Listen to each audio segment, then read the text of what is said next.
Bueno, saludo a todos los que estén ahí. Muy raro esto de estar hablándole a una pantalla, parece que estoy hablándole al espejo y no sé cuántos tengo del otro lado y no logro tener esa energía que transmiten cuando están todos ahí celebrando, pasándola bien, que es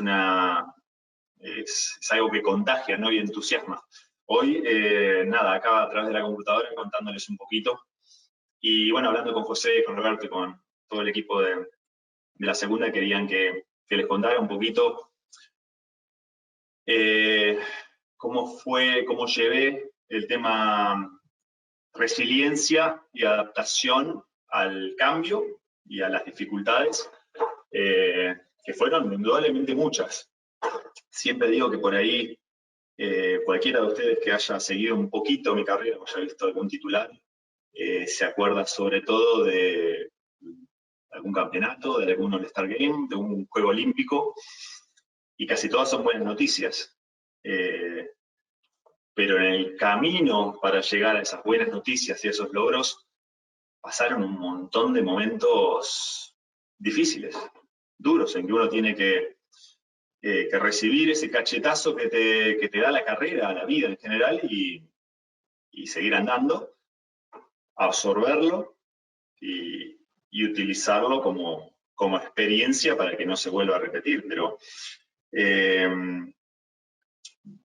nadie que me haya conocido de chico podía llegar a intuir que yo iba a tener una carrera como la que tuve.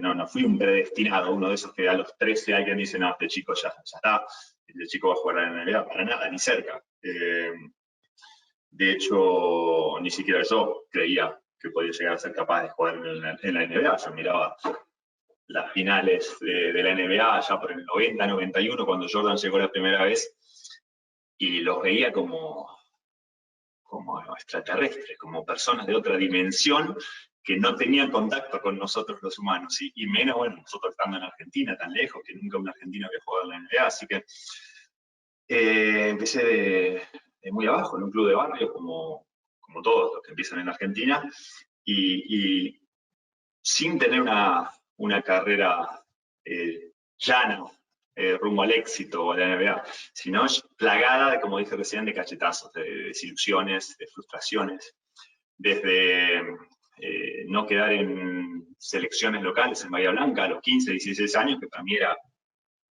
lo peor que me podía pasar, y de encerrarme a llorar abajo de un escritorio que tenía en mi habitación, a perder finales de un mundial, o lesionarme para una final de un mundial, o lesionarme antes de un juego olímpico, una pelea por el bronce, y tengo miles de frustraciones, tanto con la selección como con mis equipos. Así que creo que lo fui absorbiendo y digiriendo distinto a lo largo del tiempo. Creo que es normal. Uno a los 15 años no puede pretender tener todas las herramientas y la frialdad mental de superar el momento ese, por ejemplo, cuando o descendí con Bahiense del Norte a los 16 o quedé afuera de la selección, que para mí era lo más importante que podía haber de la selección de Bahía Blanca a los 15, en ese momento lloraba. No tenía recursos, no sabía que eso podía llegar a ser un aprendizaje, o por ahí sí lo podía llegar a escuchar, pero no entendía de qué manera. Así que la solución era llorar, frustrarme, pegarle alguna patada a una puerta, o insultarme en el espejo por mi frustración.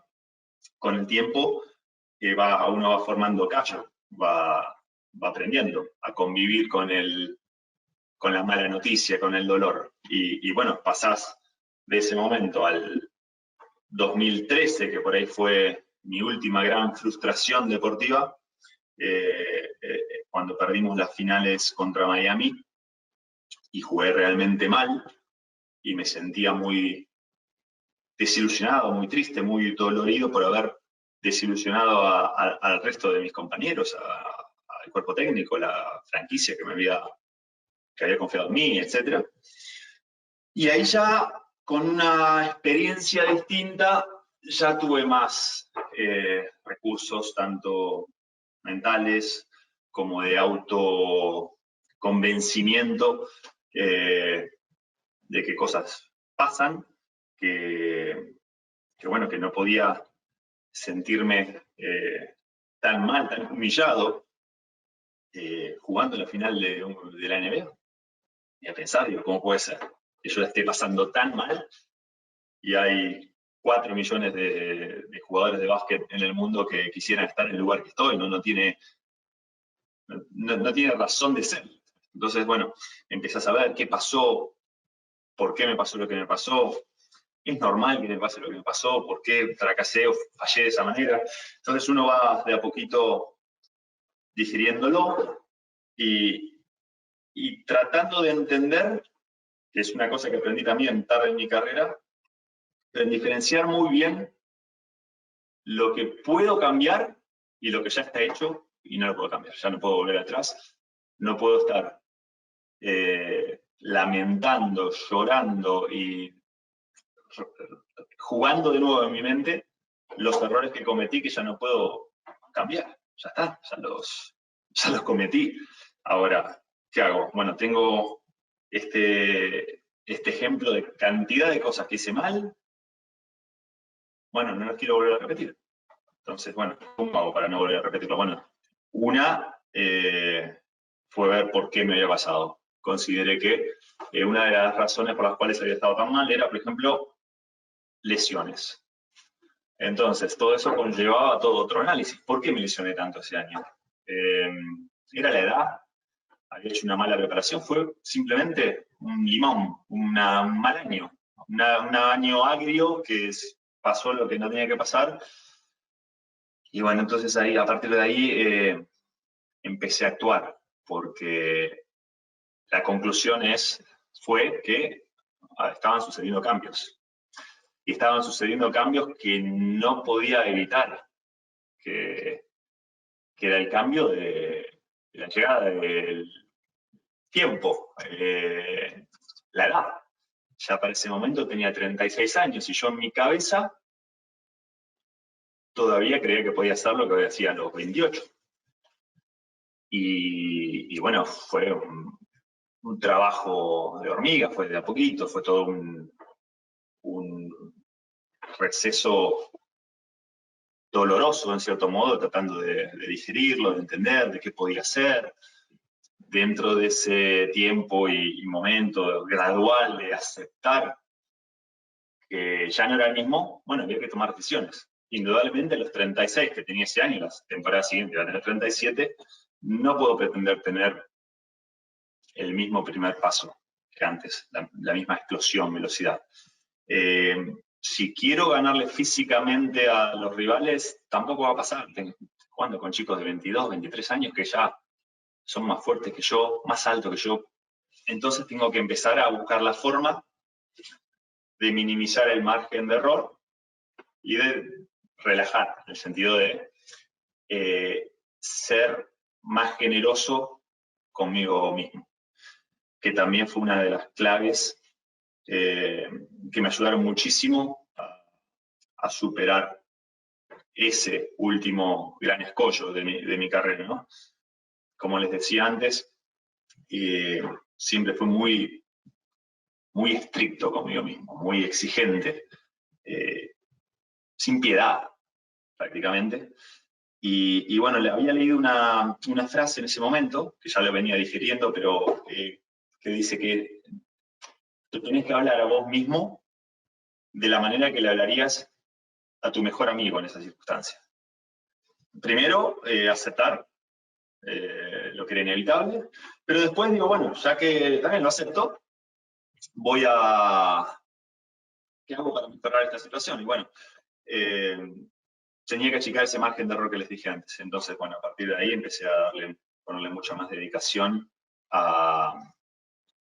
y más atención a la alimentación, a qué comía, qué ponía en mi cuerpo, darle mucha más importancia al sueño, en mi caso. Contraté a un fisio, que de hecho es mi primo, para que viniera todos los meses. me ayudara, descanso, movilidad, físico, gimnasio. Y bueno, eso me hizo mejorar físicamente, no me lesioné más,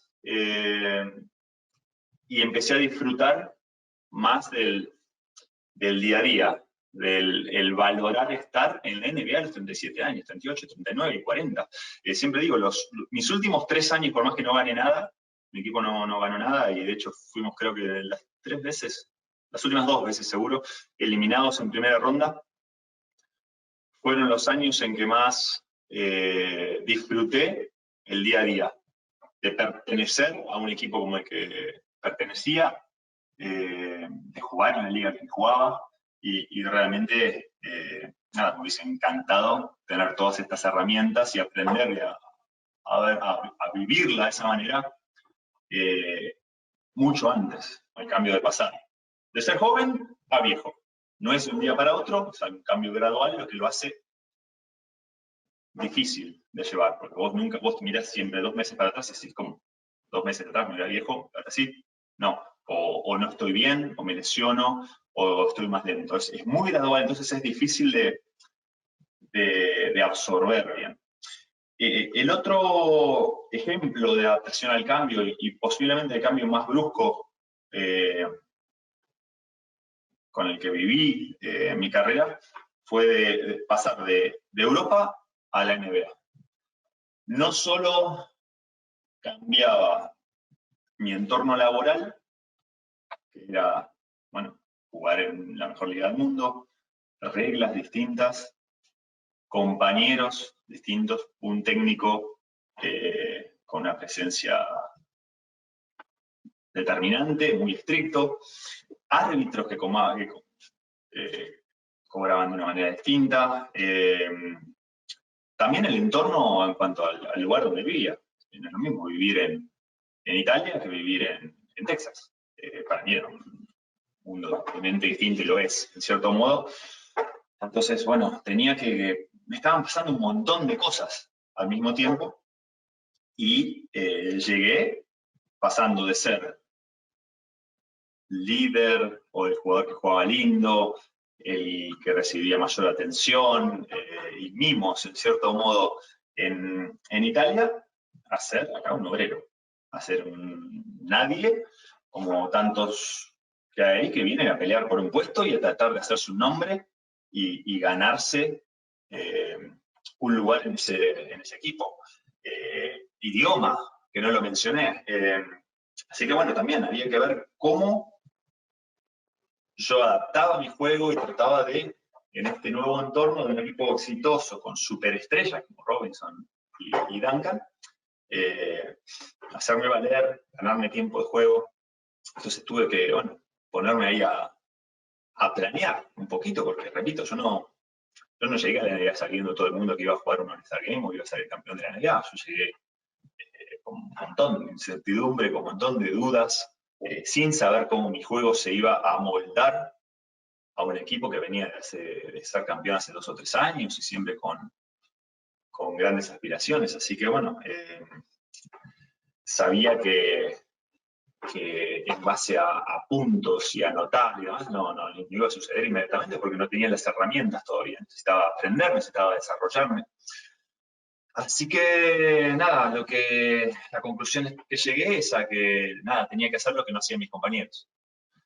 Tenía que buscar la forma de convencer tanto a mi entrenador, que es el que decide quién juega en cada momento del partido, como mis compañeros. Tenía que convencerlos de que yo en la cancha era valioso, de que yo quería lo mejor para el equipo, y eso, bueno, trajo de la mano que, bueno, me pasara de ser un anotador a un pasador. Yo quería convencerlo a Duncan de que era un gran pasador y que le iba a poner en la mejor situación posible, a los demás también, que quisieran jugar conmigo.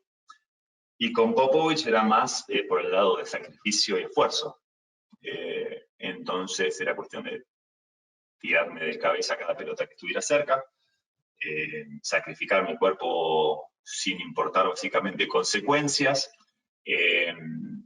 y mostrar y sentirlo, no solo mostrarlo, sino vivirlo, que mi único objetivo era que mi equipo fuera mejor.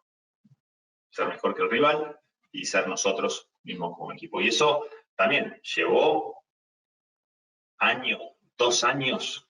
Recién creo que al tercer año empecé a notar los frutos de esa inversión en cuanto a tiempo, dedicación, y las cosas empezaron a cuajar, ¿no? A darse de a poquito. Obviamente pagó y con creces, porque eso estoy hablando del tercer año, jugué 16 acá, así que indudablemente mi juego, mi modo de ver el básquet en sí fue muy de la mano con lo que Popovich creía y la franquicia creía, y pudimos armar algo que creo que excede, ¿no? Desde ya las individualidades, pero como equipo creamos una especie de ícono deportivo en cuanto a cómo comportarse dentro de la cancha, cómo jugar altruísticamente y no egoísticamente. Así que muy, muy orgulloso de haber sido parte de todo ese proyecto, ¿no? Y haberme adaptado también a esa cantidad enorme de nuevos estímulos, de nuevo ambiente. Así que no fue uno de los desafíos más grandes de mi carrera. Y junto al otro, ¿no? Junto al otro que no... conozco varios jugadores que no pudieron pasar, ¿no? Mentalmente, de ser el jugador líder, el jugador determinante dentro del juego, a aceptar un rol secundario, pero más como mentor y tratando de ayudar al resto de esos jugadores jóvenes, por ahí de 15, 18 años menor que uno, a saltear algunos de los pasos de adaptación, sentirse mejor y ayudarlos a crecer rápidamente y transformarse en cierto modo como los ojos del entrenador dentro del vestuario. No a modo de buchoneo, sino de transferir su idea de juego, qué es lo mejor para el equipo, qué es lo que necesita el equipo para que este jugador con el quien estoy interactuando pueda desarrollarse dentro de la cancha. Así que más o menos esos fueron fue mi camino de resiliencia y adaptación al cambio, que repito, elegí 2 o 3 de los más destacados, pero también están desde el amateur, desde vivir en tu casa a pasar a ser profesional y jugar en una liga nacional y vivir solo, a moverse desde Argentina a Italia, el golpe que significó perder esa final olímpica, esa final de un mundial en el 2002, cuando me había lesionado el día anterior. Creo que es muy importante en líneas generales, primero tener con quién hablar, y no me refiero solamente a tu mujer o un psicólogo, sino dentro de tu equipo. Creo que por hoy se está hablando cada vez más y se le está de a poco empezando a dar el valor a la importancia de la conversación difícil. Otra cosa que me hubiese gustado mucho aprender desde más temprano, pero hablar y mostrarte vulnerable hasta enfrente de tus compañeros, hasta el entrenador para con el equipo, mostrarte vulnerable, estar dispuesto a ser honesto intelectualmente con lo que te está pasando, aceptar los cambios, aceptar las dificultades. Así que fueron algunas de las herramientas que creo que usé mucho al final, no tanto al principio, porque repito, no las tenía a disposición.